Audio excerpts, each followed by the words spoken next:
여러분 안녕하세요. 이상호 목사입니다. 오늘은 당신을 위한 지혜 네 번째 시간으로 마음을 지키는 법이라는 제목으로 잠언 4장 말씀을 나누도록 하겠습니다. 마음을 지키는 법, 여러분은 어떤 노하우를 갖고 계세요? 사람마다 마음을 지키는 법이 저마다 있을 텐데 쉼호흡을 하는 분들도 계실 것이고, 아니면 마음이 힘들 때 좋았던 때를 떠올리는 분들도 계실 텐데요. 저마다의 마음을 지키는 법이 있겠지만 오늘은 잠언 4장 23절부터 27절 말씀을 통해서 하나님이 주시는 지혜를 통해서 마음을 지키는 법을 배우는 시간을 갖도록 하겠습니다. 그러면 제가 잠언 4장 23절부터 27절 말씀을 읽어드리도록 하겠습니다.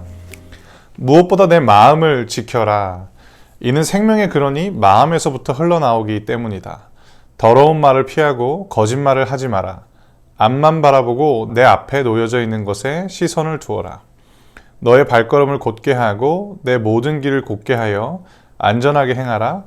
곁길로 벗어나지 말고 내 발을 악으로부터 멀리 하여라. 아멘. 여기서 23절에 보시면 무엇보다라는 이 표현, 그 어떤 것보다도 우선되는 일을 이야기하는 부분인데요. 여기서 이 솔로몬이라는 지혜자를 통해서 하나님은 그 어떤 것보다도 우리가 우선적으로 지켜야 될 것이 있다고 가르쳐 주시는데 그것이 바로 마음입니다. 23절에 나오는 이 지키다라는 표현은 구약 성경에서 흔히 간수가 감옥을 지킬 때라든지 아니면 성벽의 경계를 맡은 파수꾼이 성문을 지킬 때 그 지키다라는 것을 의미합니다. 굉장히 중요하고 소중한 것을 지킬 때 사용했던 동사인데요. 그 마음이 간수에게 있어서 감옥문처럼, 파수꾼에게 있어서 성문처럼 너무나도 중요한 요소라고 이야기를 하는 겁니다. 그럼 왜 마음이 이렇게 중요할까? 그 이유가 23절 중반부와 하반부에 등장하는데요. 그 이유는 생명의 근원이 마음에 있기 때문이라는 거죠. 여기서 근원이라는 것은 샘물이 솟아나는 그 근원, 그 샘을 이야기하는데요. 즉 우리들의 삶에 있어서 생명이 솟아나는 중심 또는 근원이 바로 마음이기 때문에 그 어떤 것보다도 마음을 지켜야 된다라고 이야기를 하고 있는 것입니다. 그러면 마음을 지키는 법은 구체적으로 어떤 것일까? 24절에 보시면 첫 번째로 더러운 말을 피해야 된다라고 이야기를 합니다. 여기서 나온 이 더러운 말이라는 것은 훼손하는 말, 왜곡하는 언어를 의미하는 것이고요. 그리고 거짓말, 이 거짓말은 바른 말 또는 바른 언어로부터 이탈한 그 모든 부정한 말들을 의미하는 것입니다. 즉 마음을 지키는 거에 있어서 첫 번째로 관리해야 될 것이 바로 언어라고 솔로몬이 이야기를 하는 것입니다. 마음이 바뀌면 언어가 바뀝니다. 반대로 언어가 바뀌면 마음도 바뀔 수 있다라는 것이 이 잠언을 통해서 우리에게 주시는 하나님의 지혜인 겁니다. 그리고 25절을 보시면 앞만 바라보고 내 앞에 놓여져 있는 것에 시선을 두어라 라고 이야기를 합니다. 올곧은 상태, 똑바로 가는 그 상태를 이야기하는 것이고요. 26절도 동일한 표현입니다. 너의 발걸음을 곧게 하고 내 모든 길을 곧게 하여 안전하게 행하라. 곧은 길, 올바른 상태가 바로 안전한 상태다라고 이야기를 하는 겁니다. 이와 반대되는 상태가 나오는데 27절에 바로 곁길이고요. 그리고 악입니다. 네 발이 악으로 간다라는 것은 불안전한 상태를 의미하는 겁니다. 곁길, 악, 이것은 무엇이냐면 정도를 벗어난 방황하는 상태를 가르쳐 줍니다. 그럼 이 상태를 간다면, 즉 정도를 벗어난 방황하는 상태에 있다면 어떻게 우리가 정도, 즉 바른 길로 올 수 있을까? 바로 하나님의 말씀이라는 거죠.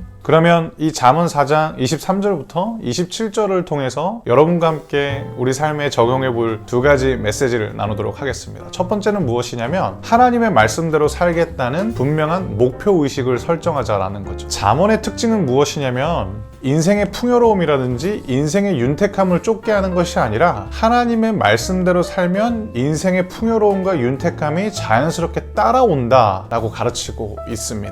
많은 사람들이 목표의식을 설정할 때 이 땅에서의 행복이라든지 자신이 추구하는 어떤 기쁜 상태를 자기 목표로 삼잖아요. 그런데 이 잠언의 지혜자인 솔로몬은 그것이 행복을 가져다 주는 것이 아니라 하나님의 말씀대로 살겠다라는 이 분명한 목표의식을 두고 곁길로 빠지지 않고 올바른 길, 즉 하나님의 말씀대로 간다면 이 행복과 풍요로운 삶은 자연스럽게 따라온다라고 가르쳐 주고 있습니다. 분명한 목표의식, 그것은 바로 하나님의 말씀대로 살겠다라는 믿음의 결단인 것이고요. 두 번째 메시지 포인트는 무엇이냐면 하나님의 말씀을 통한 자기 점검입니다. 우리 거울 자주 보잖아요. 내면의 거울은 하나님의 말씀이라는 것. 내 마음의 상태는 지금 어떠한지, 그리고 내 마음의 상태는 어떠해야 하는지, 우리 영혼의 거울이 이 지혜자는 바로 하나님의 말씀에 있다라고 이야기를 하는 것입니다. 하나님의 말씀을 통해서 언어가 달라지고 삶이 달라지고 무엇보다도 생명이 우리 삶 가운데 솟아나야 할 근원인 이 마음이 잘 관리되는 그 은혜가 있기를 여러분과 저의 삶 가운데 하나님께서 늘 함께 하시길 축복합니다. 제가 여러분들을 위해서 기도하고요. 오늘 시간 마치도록 하겠습니다. 하나님의 말씀대로 삶을 살기 소망하는 이 거룩한 소원이 우리들의 분명한 목표의식이 되게 하여 주시옵소서. 주님의 말씀대로 살겠습니다 라고 하는 이 믿음의 결단이 우리들의 기도의 제목이 되게 하여 주시옵소서. 그리고 하나님의 말씀이 나의 영혼과 내 내면을 살펴보는 믿음의 거울이 되게 하시고 주님의 말씀대로 살아가는 삶을 통해서 우리들의 마음을 잘 지킬 수 있도록 주님 은혜 베풀어 주시옵소서. 이 모든 말씀 우리의 전부이신 우리 주님 예수 그리스도의 이름으로 기도드렸습니다. 아멘.